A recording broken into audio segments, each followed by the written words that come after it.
अब देखिए ये जो स्थिति है यही सेम स्थिति हमारी यहां पर है, यही सेम स्थिति हमारी, वही यहां पर उत्तर और ये हमारी दक्षिण, इधर पूर्व और इधर पश्चिम। कोई दिक्कत? सेम ये स्थिति है, यानी जो हमारा देश ये टिका हुआ है, यहां पर जो दक्षिणतम बिंदु है वो यहां पर आया था 8 डिग्री 4 मिनट, और इधर का जो ये बिंदु था हमारा 37 डिग्री 6 मिनट। इसी प्रकार से यहां पर जो अरुणाचल प्रदेश वाला हिस्सा था यह था आपका क्या नाम से जो 97 डिग्री 25 मिनट, और ये गुजरात वाला सर्कलिक वाला एरिया ये था आपका 68 डिग्री 7 मिनट। कोई दिक्कत यहां तक किसी को? अब देखिए कि स्थिति के अनुसार कि ऊपर तो ये लास्टतम बिंदु है, सबसे पहला ऊपरी बिंदु, इसको कहते हैं हम इंदिरा पॉइंट, इंदिरा पॉइंट, जो जम्मू कश्मीर में, जो जम्मू कश्मीर में स्थित है। जो हमारा ऊपरी उत्तरी जो बिंदु है 37 डिग्री 6 मिनट वाला, वह इंदिरा पॉइंट के नाम से जाना जाता है, जम्मू कश्मीर में स्थित है। दूसरा हमारा दक्षिणतम बिंदु, दक्षिणतम बिंदु, दक्षिणतम बिंदु है जिसको कहते हैं हम इंदिरा कॉल, इंदिरा कॉल, जो कन्याकुमारी में स्थित है, कन्याकुमारी में स्थित है। राज्य का नाम है तमिलनाडु, राज्य का नाम तमिलनाडु। तीसरा जो बिंदु है यानी लास्ट जो बिंदु है हमारा 97 डिग्री 25 मिनट वाला, पूर्व की तरफ जो है हमारा अरुणाचल प्रदेश में वालांगू, पूर्वी बिंदु, पूर्वी बिंदु का नाम है वालांगू, जो अरुणाचल प्रदेश में स्थित है, अरुणाचल प्रदेश में। पश्चिमी बिंदु, जिस प्रकार से पूर्वी बिंदु स्थित है उसी प्रकार से पश्चिमी बिंदु, पश्चिमी जो बिंदु है हमारा वह पश्चिमी बिंदु सर्कलिक नाम से जाना जाता है, सर्कलिक नाम से, सर्कलिक नाम से जो स्थित है गुजरात में। सर्कलिक जो स्थान है, सर्कलिक जो लास्ट बिंदु है हमारा 68 डिग्री 7 मिनट वाला, यह हमारा गुजरात में स्थित है। ठीक है, एक बार पुनः देख लीजिए कि उत्तरी जो बिंदु है इंदिरा पॉइंट जम्मू कश्मीर में स्थित है।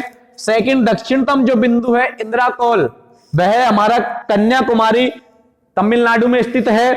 पूर्वी बिंदु वांगलू अरुणाचल प्रदेश में स्थित है, और पश्चिमी बिंदु सर्कलिक जो है नाम का वह गुजरात में स्थित है। ठीक है, अगर इससे संबंधित कोई दिक्कत हो आप तो कमेंट बॉक्स में हमें जरूर बताइएगा। आगे चलते हैं हम। अभी बताए थे आपको लास्ट कि सबसे पहले जो हमारा उत्तरी बिंदु है, दक्षिणी बिंदु, पूर्वी बिंदु और पश्चिमी बिंदु।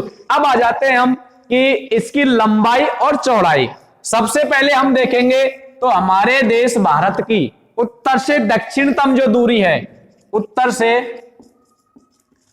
से दक्षिण तक, यानी वही टॉपिक आ गया हमारा उत्तर से दक्षिण तक वाला कि उत्तर में हमारा इंदिरा पॉइंट से लेकर के इंदिरा कॉल तक, यानी इंदिरा पॉइंट से लेकर के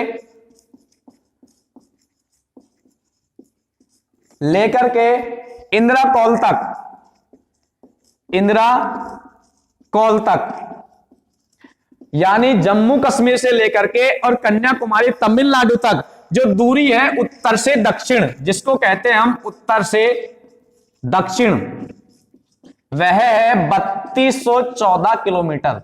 यानी हमारे देश भारत की उत्तर से दक्षिण तक जो दूरी पाई जाती है वह 3214 किलोमीटर है। ठीक है, सेकंड पूर्व से पश्चिम तक, पूर्वी बिंदु आ गया हमारा वांगलू, जो हमारा अरुणाचल प्रदेश में स्थित है, अरुणाचल प्रदेश में, यहां से लेकर के और सरक्रिक जो स्थान है हमारा गुजरात में पश्चिमी की तरफ, सरक्रिक पश्चिम में जो गुजरात में स्थित है, वहां तक की दूरी, वहां तक की जो दूरी है वह है 2933 किलोमीटर।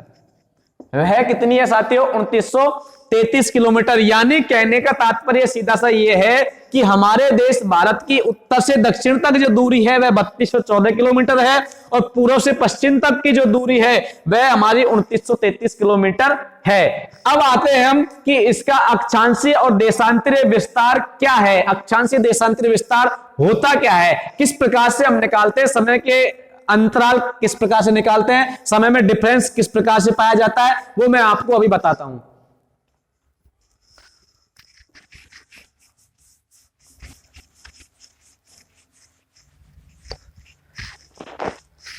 देखिए साथियों, अक्षांशीय एवं देशांतरीय विस्तार कि हमारे देश का अक्षांशीय और देशांतरीय विस्तार किस प्रकार है और क्या है। सबसे पहले अक्षांशीय विस्तार, अक्षांशीय विस्तार, अक्षांशीय विस्तार में 8 डिग्री 4 मिनट से 37 डिग्री 6 मिनट तक, ये जो 8 डिग्री 4 मिनट जो जगह है यह हमारा दक्षिणतम बिंदु है। जो दक्षिणतम बिंदु है तमिलनाडु में स्थित। कहां पर स्थित है? तमिलनाडु में, कन्याकुमारी। ठीक है साथियों, इसी प्रकार से 37 डिग्री 6 मिनट वाला यह हमारा जम्मू कश्मीर में,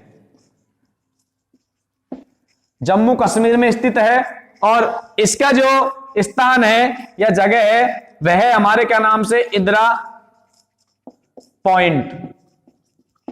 ये हमारा जो 8 डिग्री 4 मिनट 37 डिग्री 6 मिनट का जो अंतराल है, यानी विस्तार, अक्षांशीय विस्तार का अर्थ ये होता है कि इन दोनों में जो अंतर पाया जाता है, इन दोनों में जो अंतर पाया जाता है वह अंतर पाया जाता है, आप साधारणतः 8 डिग्री 4 मिनट 37 डिग्री 6 मिनट, यानी 37 डिग्री 6 मिनट 8 डिग्री 4 मिनट से बड़ा है, तो इन दोनों का जो अंतर है वह है 29 डिग्री और 2 मिनट, 29 डिग्री 2 मिनट। यानी इन दोनों का जो अक्षांशीय विस्तार है वह 29 डिग्री 2 मिनट पाया जाता है, और इस 29 डिग्री 2 मिनट का जो अंतराल है वह हमारा 3214 किलोमीटर।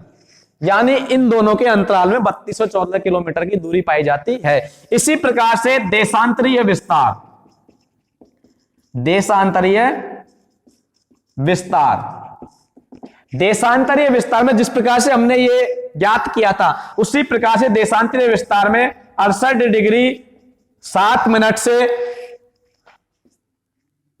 68 डिग्री 7 मिनट से 97 डिग्री 25 मिनट, यानी यह हमारा देशांतरीय विस्तार है। देशांतरीय विस्तार में जो ये 68 डिग्री है वही हमारा क्या नाम से जो गुजरात में स्थित है,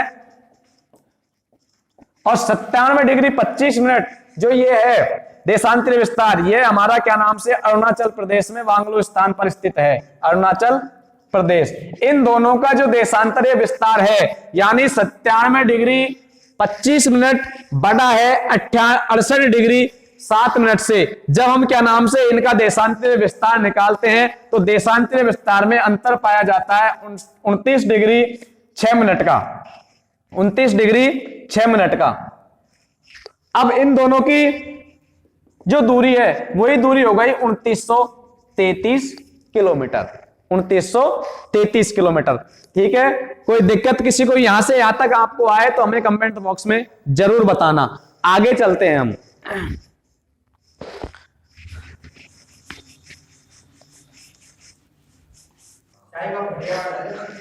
अब सबसे पहले मैंने आपको बताया था अक्षांशीय और देशांतरीय विस्तार होता क्या है। अस्तांकीय विस्तार, देशांतरीय विस्तार के जानने के पश्चात में सबसे पहले मैंने आपको इंडिया के मैप के बारे में बता दिया। इंडिया के मैप के बारे में बताने के पश्चात हमारे देश की यानी भारत की कुल स्थलीय सीमा की लंबाई, यानी भारत की उत्तर से दक्षिण तक की लंबाई और भारत की पूर्व से पश्चिम तक की लंबाई के बारे में मैंने आपको बताया था। भारत की कुल स्थलीय सीमा की लंबाई, स्थलीय सीमा करते हैं कि यहां से यानी जहां पर पानी से तीनों ओर से हमारा क्या नाम से जो देश तीनों ओर से पानी से घिरा हुआ है, अब ये यहां से लेकर के जहां पानी हमारे सीमा पर सटा नहीं है, लगा हुआ नहीं है, उस क्षेत्र को छोड़कर के कुल स्थलीय सीमा है 15,106.7 किलोमीटर, यानी 15,106.7 किलोमीटर हमारे देश की कुल स्थलीय सीमा है। कुल जलीय सीमा भारत की